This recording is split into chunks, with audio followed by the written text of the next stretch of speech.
You have been in Finland before, haven't you? Yes, I think about 5 years ago, was it? Something like Something that. like that, a long time ago. I've just been looking around the town. It's a beautiful town you have here. Nice weather. Would you say if the Finnish audience differs from the one you have elsewhere? As far as I can remember, not really. I mean, I've just done an in-store in a record shop there, and they're going crazy, you know. It's real. The guy says, "We better leave," you know. It was going insane.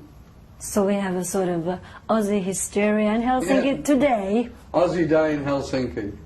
Is it always like that? Oh yeah, I mean in America I I can't do them anymore because the police get upset that windows get broken and people start getting injured. And you pay for it? Yeah. Could you tell us about the latest record? How does it, for example, differ from the first record of Black Sabbath? Well, to be honest with you, I decided to try and get back more to the roots with this album. I wanted to do like I mean, what's happened over the years with technology of recording, you can do so much experimentation in the studio. And on the time one before this, The Ultimate Sin, it was very soft, much softer than my previous records. And this is more like the original Black Sabbath sounding record that I liked than the other ones, because I purposely went out of my way to make a heavier album, you know. And having the new guitarist, Zach, who was just an absolute early Black Sabbath fanatic, it was great because he knew exactly what I mean, I don't play an instrument, so I have a very big problem of trying to explain or put over my musical ideas, and he knew where I was coming from because of his, I was saying, like, you know, the old Black Sabbath kind of feel, you know, the early 3 or 4 albums of Black Sabbath. And even then, later on with Black Sabbath, we started to get too clever and get crazy with it. But I think it's always the same, you know, you get a band that get a successful sound and a successful formula, and people buy that sound and that formula because they like it. Then the band want to do something different, you know, do something different. And I found that the most obvious things that you do are always the best, without going crazy. You know, it's too simple. Who are we going to see with you on tour? It's quite interesting. Now I have Geezer Butler playing bass from Black Sabbath, the original bass player, and he's great to play with, although he's not playing on the new record. He'll be touring with me and hopefully he'll be playing on the next record. I have Zach Wilde, who's my new guitar player. Ooh. my new guitar player is Zach Wilde. He's from New Jersey. He's 21 years of age. It's his first time ever on a big circuit on a professional level. He was a local guy in a local bar band. And I got Randy Castillo on drums, who's just absolutely, he's been with me now for 4 years, and I wouldn't challenge him for the world. He's just a real nice guy to work with, he's a fantastic drummer. And I have John Sinclair on keyboards, he's been with me now about 4 years, also he's very good. What has been the biggest changes, what do you think, in rock business during the years? I think that the only real positive change I've seen in the present form of heavy rock music is that it's played a lot faster now. It's like punk music and rock, heavy metal mixed, you know. They call it thrash metal, I believe. I don't know well, death, thrash, speed. I don't know. It's divided into millions of categories. It's just it's getting very confusing. I mean, I've never been one to accept the word heavy metal because I don't understand what that means. I prefer to heavy rock or hard rock is better for me because heavy metal don't I mean, the way it goes is like anyone with long hair and a guitar is heavy metal. Like Bon Jovi are put in the same category as and Van Halen. Then they're not heavy metal. I mean, you know, Van Halen. I mean, their last record was pop. They're not heavy metal. I mean, Eddie Van Halen is one of the greatest guitar players I've ever heard in my life. But they're not playing heavy rock anymore. It's something like Sweet used to play in the 70s. Yes, it's very difficult to branch out into different areas if you're branded as heavy metal, because I mean I've done ballads, I've done kind of acoustic kind of numbers, I've done all kinds of different stuff, but because I'm Ozzy Osbourne and I'm branded as being heavy metal, not many radio stations who don't play that heavy metal will play my records, and it's sad because there are a lot more people that could perhaps like not all, but I don't believe in any record that anyone likes every track on the record. There's different tracks that I like to put for different people, you know. heavy rock pays a lot of attention to the visual side. For example, your shows are very spectacular. How did this start? When from touring America, after I left Sabbath, I started doing small theatres on my own. Then it built up and built up to the big arenas, and it was kind of like the thing to do. I mean, everyone just did it, you know. You got big light shows, and how many is Dave Lee Roth taking out? And he's taking out 1 million lights, and you go, oh, I've got to have 1,010,000, you know, and then you've got to have 1,020,000, and it goes on. It's like, who can get the most lights on stage? And it's like, and this time around, I said to my wife, I don't care. I said, I want a minimum amount of lights, as long as it's effective, as long as it looks good without going crazy, because the costing of taking that around the world is ridiculous. How about the bats and stuff Oh, like no, that? nothing like that. I mean, that's. You see, the thing. Another thing that it's like an occupational hazard now. And I mean, because that one incident happened 8 years ago. I mean, that carries with me forever. And it's not that. It's not what I really am about. You know, I don't walk around. Oh, it's Helsinki. How many bats can I find? You know, I just. It's just like a thing. Ozzy Osbourne. Everybody thinks of me biting the head of a bat, which is good on one respect, but I get kind of tired of people saying, when was the last time you bit the head of a bat? It's kind of, you know, how many times have I answered the same question? I don't do it, you know. It happened once and only once, and I wish I'd never done it half the time. But nevertheless, it's done, and a lot of people heard of the name Ozzy Osbourne because of that incident. So it's got good points and it's got its bad points. I'm just tired of it, you know, but that's neither here or there, really. What has been the most difficult thing in your career? For you? Stop talking about bats. No, the most difficult thing for me in my career is to give up drinking alcohol. I'm doing well with it at the moment, but it's very difficult because when I get frustrated, or when I get angry, or when I get happy, or whatever any mood I go through, I always want to take up a drink to change my mind, and it's very difficult to do. I did this whole record straight. I didn't take any drugs or alcohol or anything. It was just straight, and I haven't taken alcohol for 30 days today. And it's very difficult, you know, to stop. I mean, I just came through Helsinki airport, and I noticed a lot of people drink here. A lot of people drink a lot of alcohol. We just came up the road with a guy, and I thought to myself, I've been where this guy is many nights, you know. And that is the most difficult thing I am doing. I do it every day, you know. I try not to drink on a daily basis, which is very difficult, especially with me because I'm crazy. I go, you know. What made you what made you choose this career in the first place? Well, actually, it was the original thing. The very original thing was an accident, because I was an absolute Beatle fanatic when I was a young boy.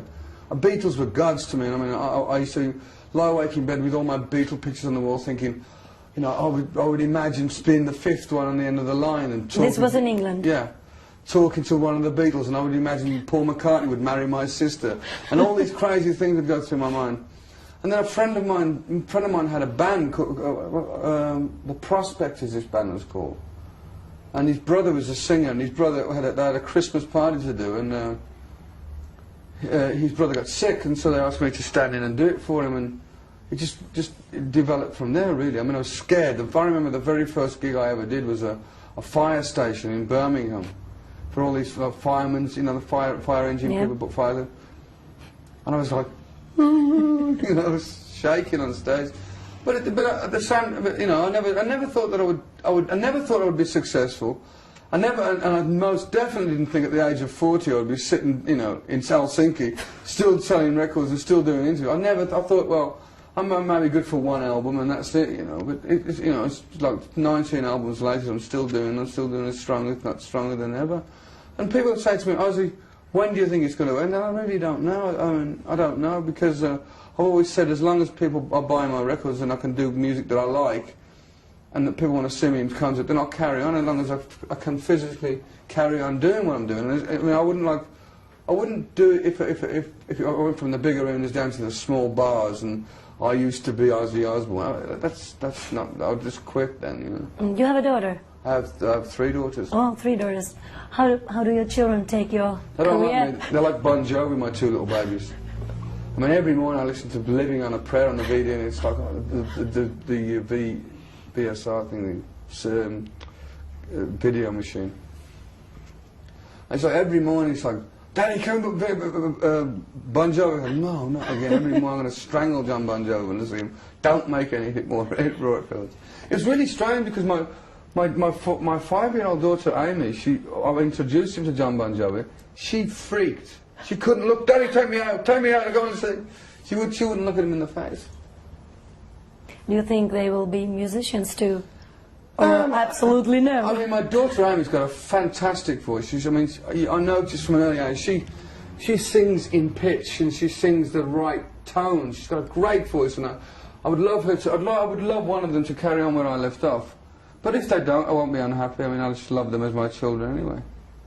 You already thought about the Beatles, and in this program we very often show some films from the 60s.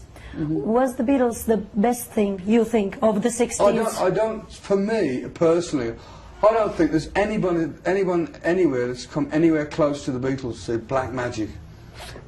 I don't think anyone will ever come as near it as the Beatles, because it was just so new, and there was such a great thing about them. I mean, they're all different characters, but all great on their own as well. And even George Harrison and Ringo Starr were great, you know. I suppose, if I was to meet one of the Beatles, I suppose I'd do like my daughter when she meets John Bon Jovi, you know. I mean, I'm glad, in a way, I'm glad I've never met one of the Beatles, because maybe my fantasy would be shattered, you know. My dreams would just... Yeah. What do you think of this second assassination of John Lennon now when the book came out and revealed everything?